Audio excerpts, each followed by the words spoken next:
Hey, I'm Nick DeMatteo, and welcome to video number 73 and audio season 4, episode 2 of Music is Not a Genre. Thank you, as always, for tuning in whatever way you are consuming this.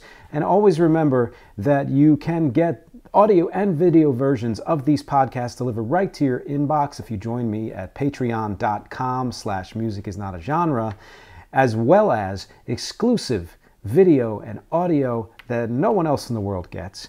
Or you can also support me for any amount at anchor.fm/musicisnotagenre. And as always, please subscribe for free to my YouTube channel, youtube.com/Nick DeMatteo. Let's get right to it. So this is really it's season 4, episode 2, but it's really the first episode in a lot of ways, because last week was more about summing up and looking forward and asking you, as I said, and I'm going to repeat that right now, in case you missed it, if you have any ideas for podcast material for Music is Not a Genre, please comment or in any way contact me and let me know. I'm kind of branching out beyond my collection, even though I have way more to go that could last for years and years and years and years.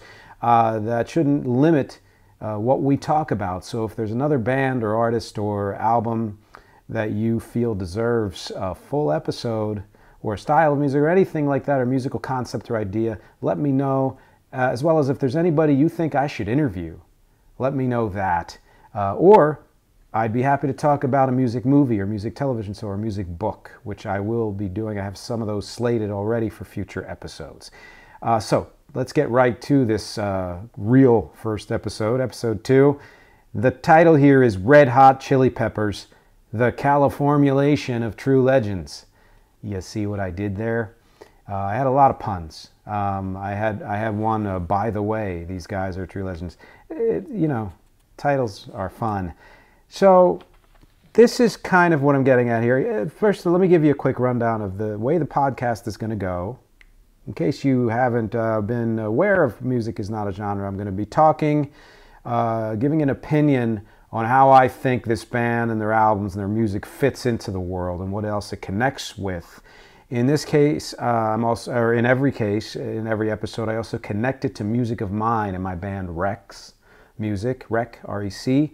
And also, in this case, because these guys are true legends, I'm going to be going through their main discography album by album, not just the ones that you video viewers see here, which are the ones that I own on CD, but everything, every one of their main albums, and some other comments and things like that. So my main point here has to do with that word legends. So some bands are just around. They're there all the time. We take them for granted. They're reliable. They're always performing. They're always putting out material. Most of those bands, vast majority, are unknown. They're unknown, they're unacclaimed, they're unnoted in many ways. They may have once had a period of hits or one hit, or they may not have. But either way, as of the present moment, we don't think of them much. As I said, we take them for granted. They're just there. But what happens when one of those bands is not just around, but they also consistently release great albums every few years, or whatever their schedule is, and singles to go along with those albums. They're featured on soundtracks. They're touring all the time, and when they tour, they are always touring to support new material, as well as relying on all of the hits that their fans love. They grow and change even while they're sticking to their core. What do you call a band like that? I think you would call a band like that a legend. And you may see where I'm getting here.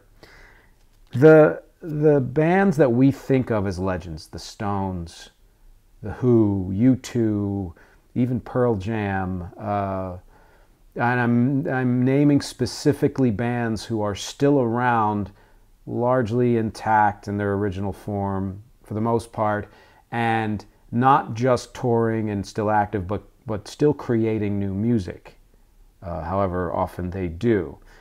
they're always renewing. They're always, looking to maintain that kind of the dream world that they live in of being able to do music as a career and not taking it for granted. These are undisputed legends, active legends, different from, and I think in my opinion, in a higher tier than self-tribute legends like the Beach Boys or Chicago, who are stalwart tourers, constantly out there. Every now and then they might put out something new, but they're not really evolving in the same way these other bands are. They kind of hit a certain point, stayed there. Their new material is more kind of based on that tribute formula, etc., etc.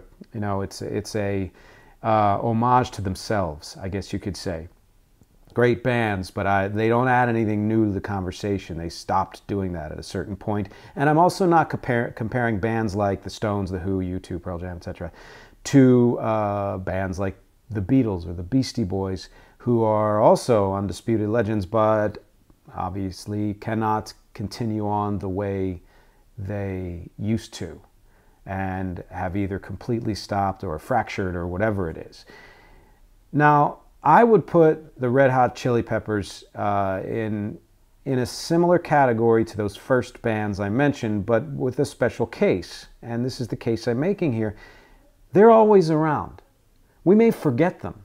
I'll be honest, their last album, which was put out 5 years ago, I missed it.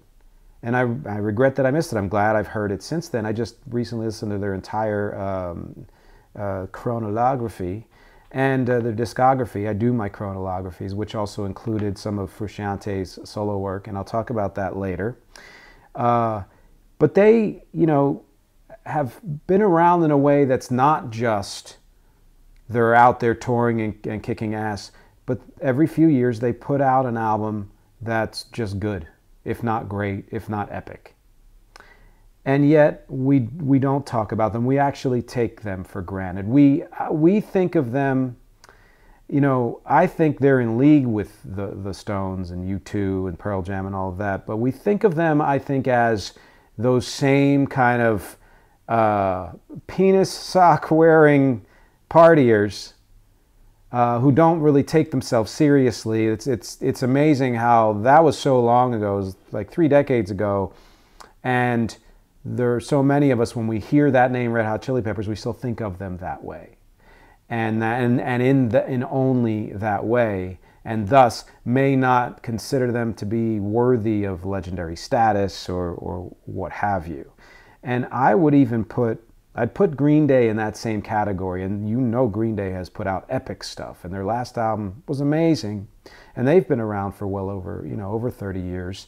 And yet, because they seem like just kind of young, snot-nosed punks and had that attitude, it's, and have maintained, like as I've said about bands like this, maintained kind of stuck to their core, but evolved over the years, yet we still think of them as those snot-nosed punks. I would say that in some ways Foo Fighters was in that category until a while ago, when they just sort of rose to the kind of elder statesman, Hall of Fame, legendary, very well respected in that kind of alt-rock world. So they kind of did what I think these other bands should do, which is they rose in the public consciousness to that higher tier of legendary status. And I would say that the Red Hot Chili Peppers haven't done that. And yet they deserve to have done that. They deserve to be thought of in the same world as all of these other bands I'm mentioning. And let's go back and just brief history. They started in, I think it was 83, and put their first album out soon after that. And they kind of carved out that sound of mixing, punk and other forms of rock and funk and rap, hip hop into all, into the sound that they created for that first album. And then their second album, they got the notice of George Clinton, though already a legend by then, who said, "I'll produce your next album." And they never stopped. I'll have a comment about that later, but they never stopped trying to do more and do better, despite personnel changes and the death of Hilla Slovak and every other thing that happened to them. Every step of the way, they changed. And that's where I get Califormulation. I couldn't think of a good pun for evolution that had anything to do with their songs. If you could think of one, send it to me. I won't change the title because it's too late, but I would like to know it. I will credit you. And what's funny is, going back to kind of their origin, they were considered, there's this phrase I use, and it's not mine, I didn't make it up. It's called, I say, funky punky idiots. And that comes from a Beastie Boys song. And I think it perfectly describes how the way the Beastie Boys saw themselves and other people saw them early on in their career, because they were somebody who mixed funky music, in their case hip-hop, with punk, and were seen by some people as idiots, partiers, etc. I think the Red Hot Chili Peppers, for at least the first, maybe decade of their career, were seen the same way. And funny enough, in the 80s, I believe after License to Ill, there was a point at which the Beastie Boys, I think before they were famous, opened for the Red Hot Chili Peppers, who only predated them by a few years, but then, in the music world, that's a long time. And someone in the press said something that caused this sort of fake rivalry where one who they were saying who was funkier, and the Chili Peppers were like, well, we started first and we got there first, and and they opened for us, and the Beastie Boys were like, listen to our music, we're clearly funkier than they are. And I remember that because I remember at the time knowing more about the Beastie Boys than I did about the Chili Peppers. And because I liked the Beastie Boys and was just ravenous for their music, License to Ill and all that stuff, I took their word for it. And I thought, well, who are these Chili Peppers? I think at that point I had heard maybe Higher Ground, their cover of the Stevie Wonder song, and Knock Me Down. And I thought, good, that's really good. But the thing is, and I think I even knew it then, they don't do the same kind of music. I would put, I think back then especially, and I can't remember if these bands are also from California. See the shirt, you video people. I wore it on purpose. Constant California references in the Chili Peppers music. But bands like Thelonious Monster, I did a podcast on them a while back. And Fishbone. These kind of bands that mixed rock and punk. Punk rock and rap, or hip hop, or, whatever elements of that they used, and funk. And in fact, when Furciante, a huge fan of the Chili Peppers early on, before they were that famous, wanted to join them, I think Flea told him, you should join Thelonious Monster, you'd be a better fit. And I could kind of see why he would say that based on Furciante's style. Although then you mix that style with what the Chili Peppers were already doing, and you get what you get, which is the stuff in front of you that you video people are seeing. It's 6 of their 7 main albums plus their first greatest hits album. And like I said, I'm going to be talking about that in detail. And you know the imprint, if you know the Peppers, that Furciante made on that band, the changes that happened when he stepped in. And yet, they kind of outpaced Thelonious Monster, who I would bet almost no one, maybe no one listening to this podcast knows. And they outpaced Fishbone, who revered punk, people and funk and all of that. And I liked them a lot. I didn't dive into them, but I knew enough of their music to enjoy it. And they went a different way, and that's fine. The Chili Peppers wanted to evolve into other things, and they did fairly quickly. I mean, they had a few years under their belt, but when Hilla Slovak died and they replaced him with John Furciante, and their drummer left and they replaced him with Chad Smith, everything gelled to, you know, Blood Sugar Sex Magic, which was their first breakout absolute masterpiece album that catapulted them to fame, even though they had minor hits from other albums, and they had started establishing some of what they would do in the future in those other albums. It was that album that came together, and I'm going to talk about it more in detail later as to why I think that happened, other than their evolution and desire, like I said, to want to do more and do better. If you stopped there, Blood Sugar Sex Magic, they should already be put in the same category as alt icons like Alice in Chains and Soundgarden, even though they predated them, but hopefully you see what I'm getting at here.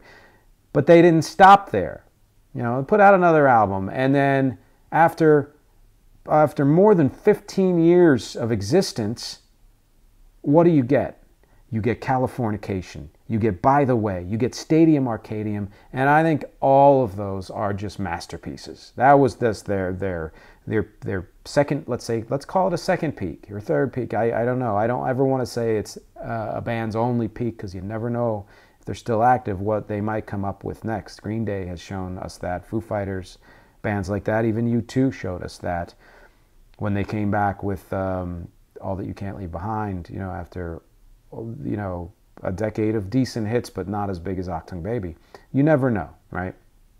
And I would say that that kind of not just staying power, but growing power and proof that they could go where they wanted to go and make great albums and great songs out of it puts them in legendary status. We're talking almost 40 years of existence now, and just dozens of hits and great albums. They should be legends in the same breath as all these other bands. In fact, I'm going to make a case here that they are the modern day Rolling Stones. And I've got notes here as to why. I want to see if you agree with me. Tell me if you don't, and that's fine. Here's why. Pretend I'm talking about either band. In your head, pick one of those bands, the Stones or the Chili Peppers. Everything I'm saying right now applies to both of them. They started loosely with okay material, fine material, not the best material ever, but bolstered by a very clear sonic vision, just starting out in a very solid way, knowing what they wanted to do and be. They were riffing off of and paying tribute to their favorite African-American music. In the case of the Stones, it was blues and blues rock, early rock and roll, and in the case of the Chili Peppers, it's funk and hip hop. And then both of them added rock. The Stones added that kind of 60s brand of British rock, and the Chili Peppers added punk and post-punk and that kind of a thing. They both generally stick to their core members.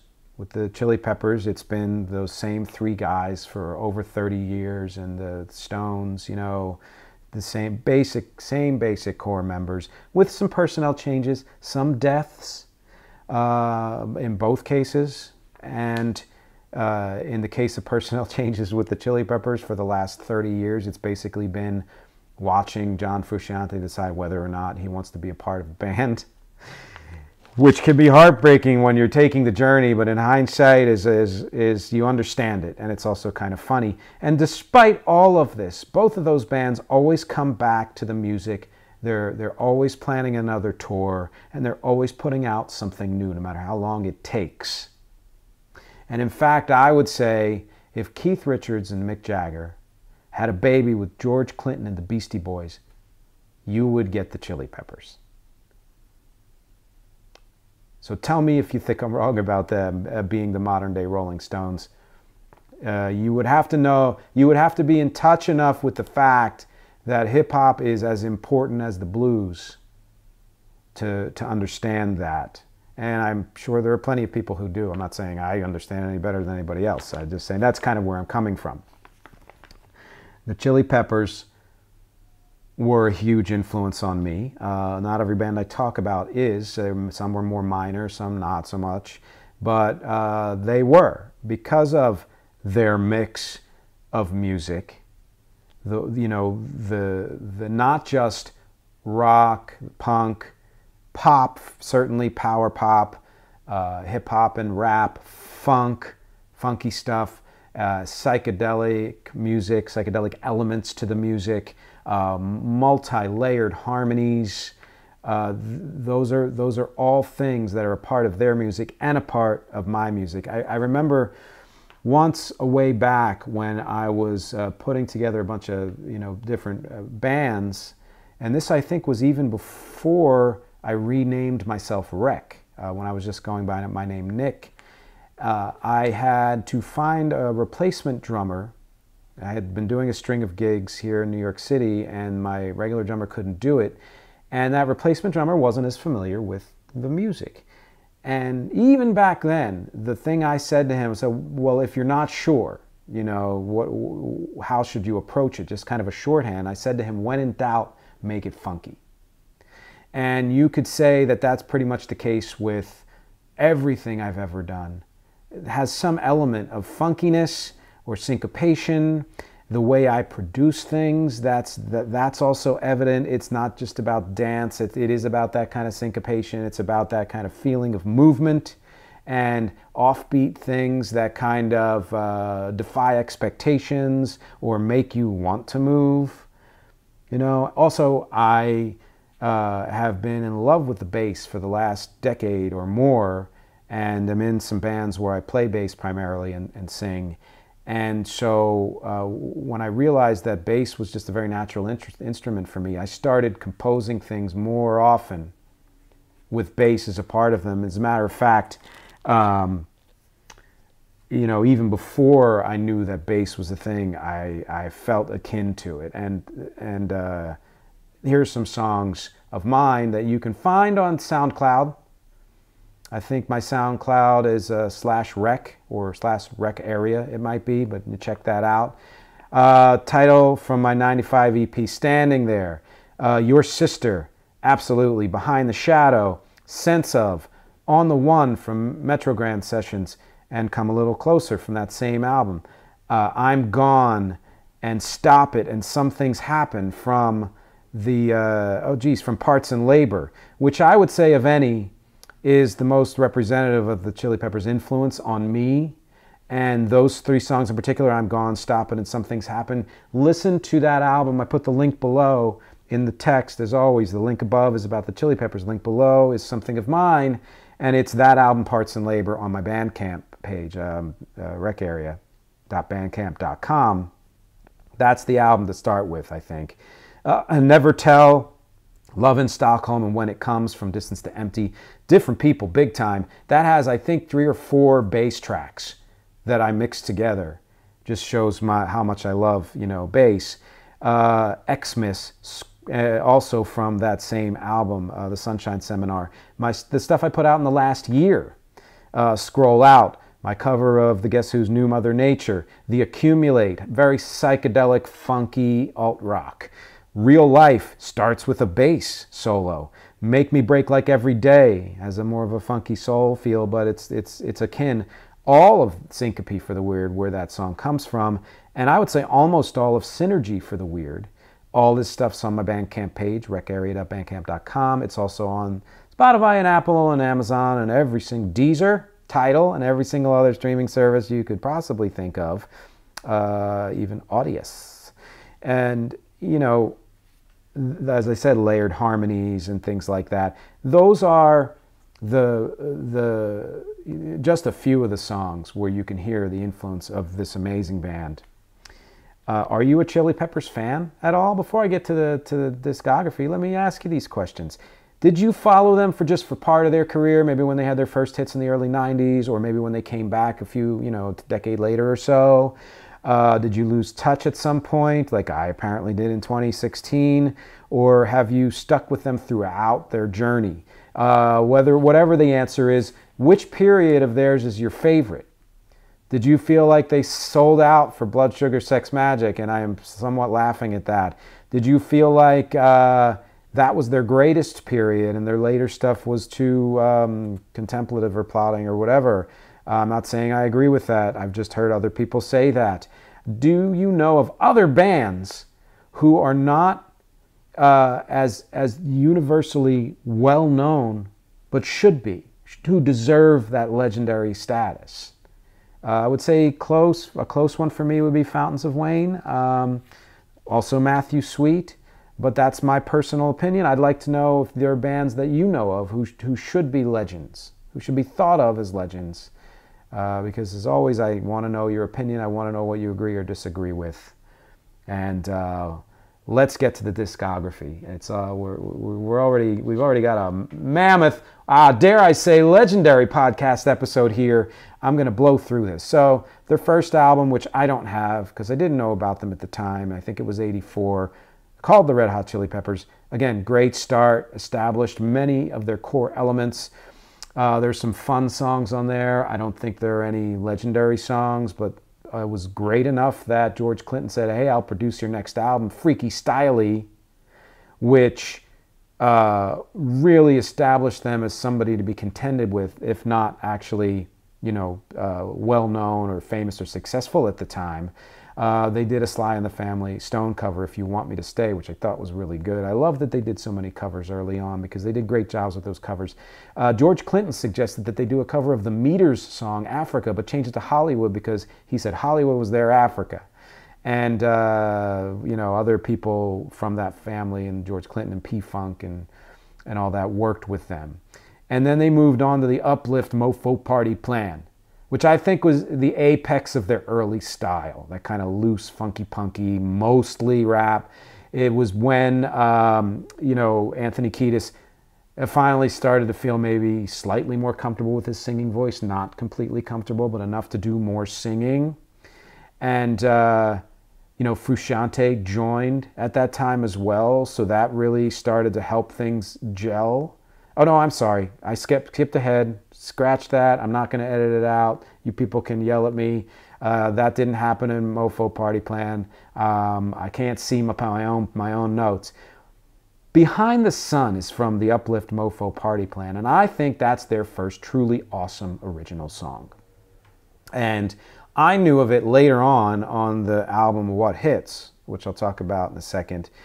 But, and it wasn't a giant hit for them really, but I loved that song. That was the part of the Chili Peppers where, I thought, oh, I could get into this band, They actually did a Bob Dylan cover, Subterranean Homesick Blues, on that album. Then comes Mother's Milk, which I think is probably their first truly very, very good album, if not great album. And it's the beginning of their future, both because, again, John Furciante joined, and that changed them. There was more emphasis on melody in their songs, and even though they still did a ton of rap rock, which is something that wouldn't become ultra successful until the mid and late 90s, they were there way ahead of time, as the Beastie Boys were in their own way. They added so much melody to this album. They did a cover of Stevie Wonder's Higher Ground, and let me tell you, I think that was the first song of theirs I ever heard, and when I heard it, I thought, oh my God, okay. Now I really like this band, because I knew of the song, but that's one of the few songs, and I think I said this on my podcast episode where I talked about sometimes covers are better than originals. I like their Higher Ground just a little better than Stevie Wonder's, although both are great. Knock Me Down, I think, is another great original song of theirs, and I think the second song of theirs I heard. And really this album is kind of the perfect meeting point between their early years, those first three albums, and their upcoming years. They also did Fire, the Jimi Hendrix song, and I think Castles Made of Sand, I believe, was also somewhere in there. But I was reminded when I re-listened to this album recently, and I think the first time I listened to it all the way through, of the song, I think it's the last one, called Johnny Kick a Hole in the Sky. Come on, that's just a fun song. And also, this album is when they started branching out lyrically from just kind of the cock rock, I would contend that the career of the Peppers and the individual members kind of shows that evolution of kind of frat bro to evolved human male, and it's a simplification, but I think you can see that throughout their discography, throughout their evolution.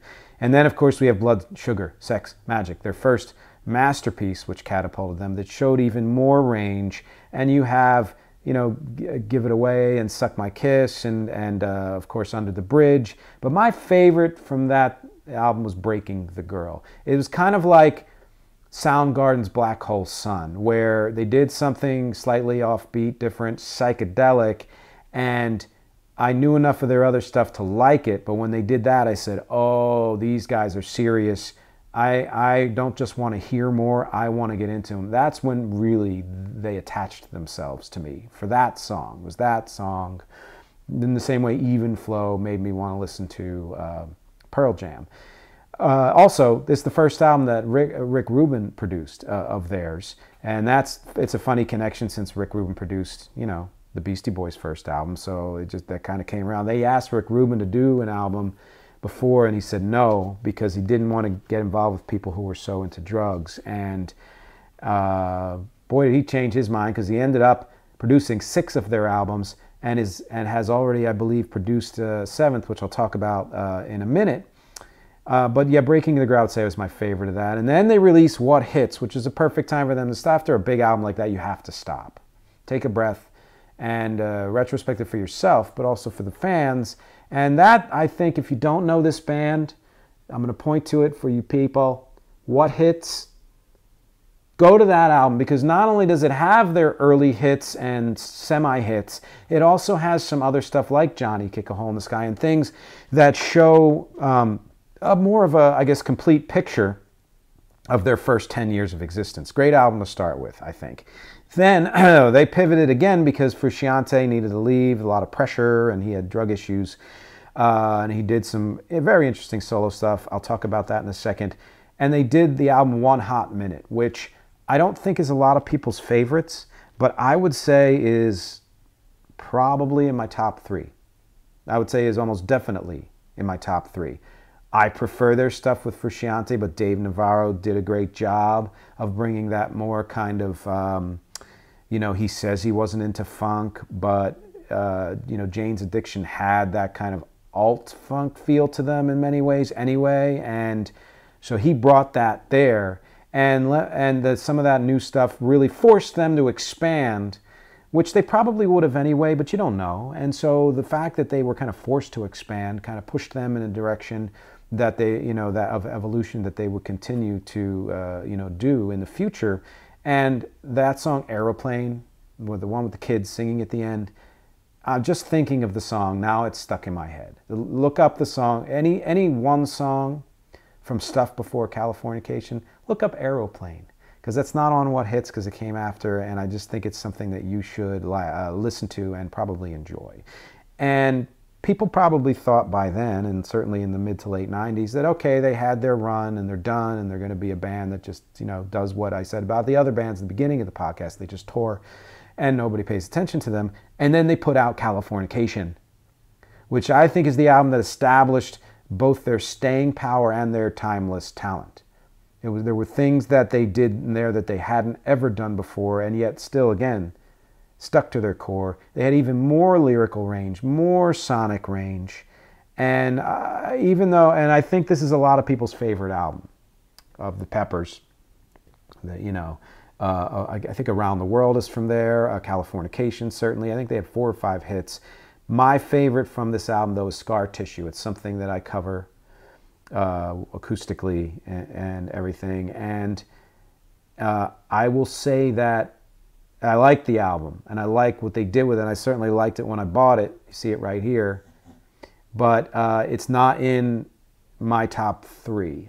It could be, I would say it's probably in my top 5, maybe 6, but not my top 3. And that's because, by the way, which they put out, so Californication was 99, One Hot Minute was 95, By the Way was 2002, is my hands down favorite Chili Peppers album. When I re-listened to it last week, there was not one single song that I thought I needed to speed through. There wasn't any song where I was distracted or losing interest. I think that album is the culmination, thus far, of their work with John Frusciante. He even says he was at a creative peak. He then put out 6 solo albums afterwards, and so you can see that he had been sober and whatever. But he asserted more of his sonic qualities, both in his guitar and all the wonderful backup vocals, and I believe even some of the writing lyrics, I'm pretty sure.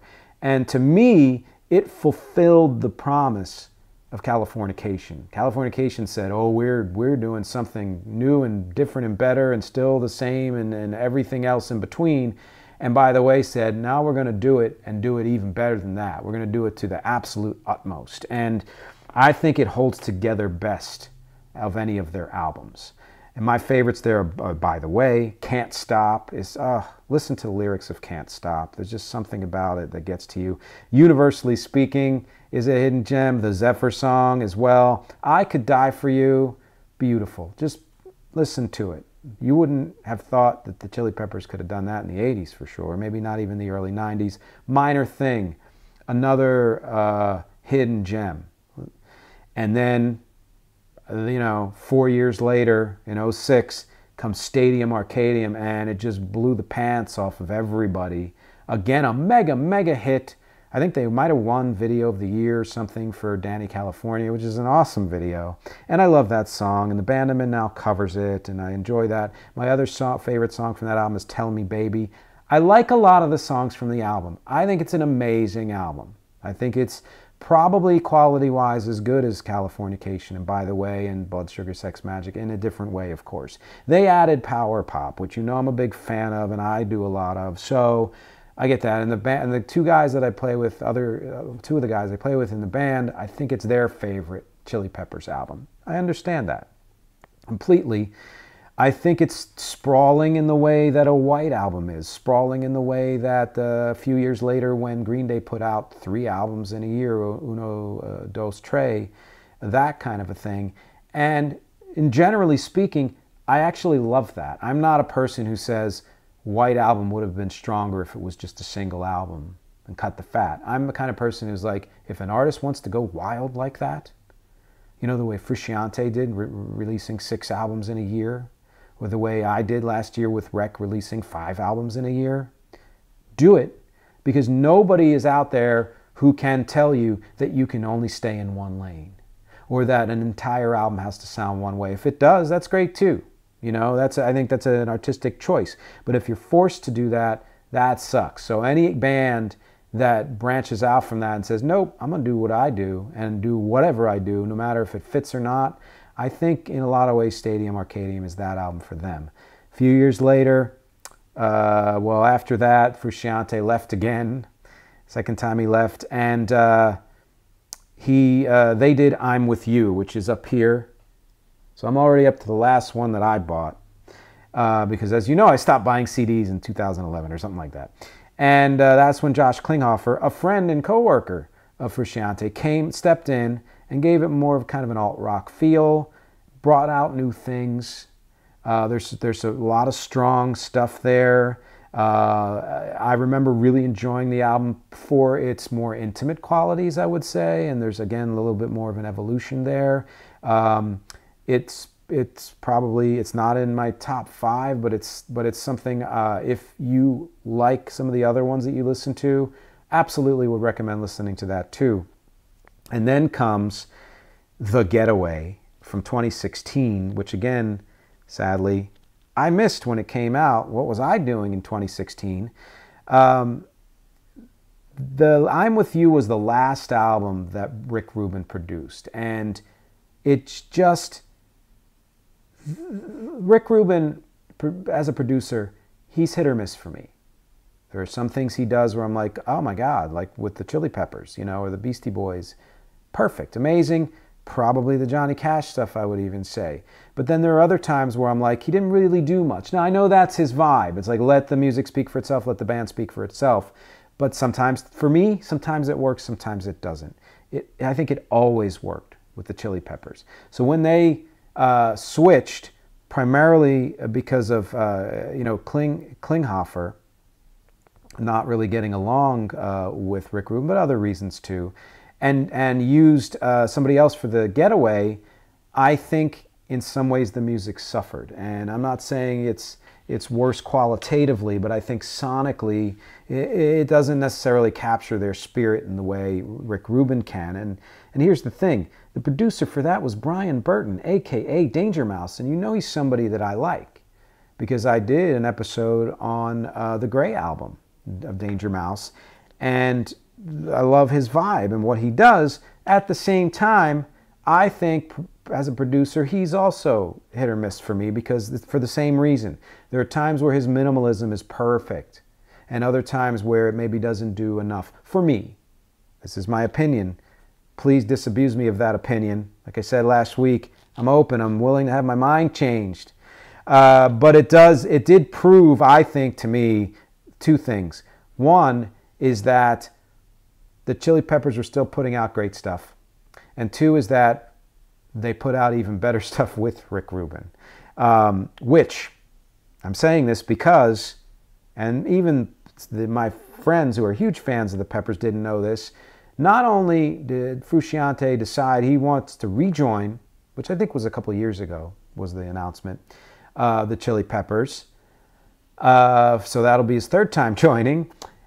He also, they are also have, I think, finished a new album with Rick Rubin.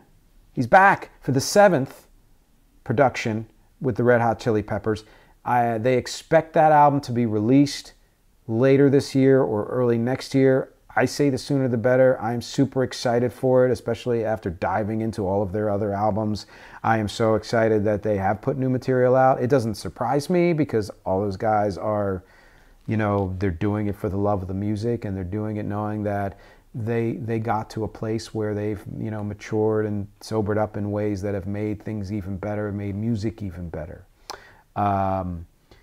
You know, I just read an article, an interview with Jonah Hill, and he was talking about this thing that I talked about before, which is there's a myth that if you're a tortured artist, your art is better.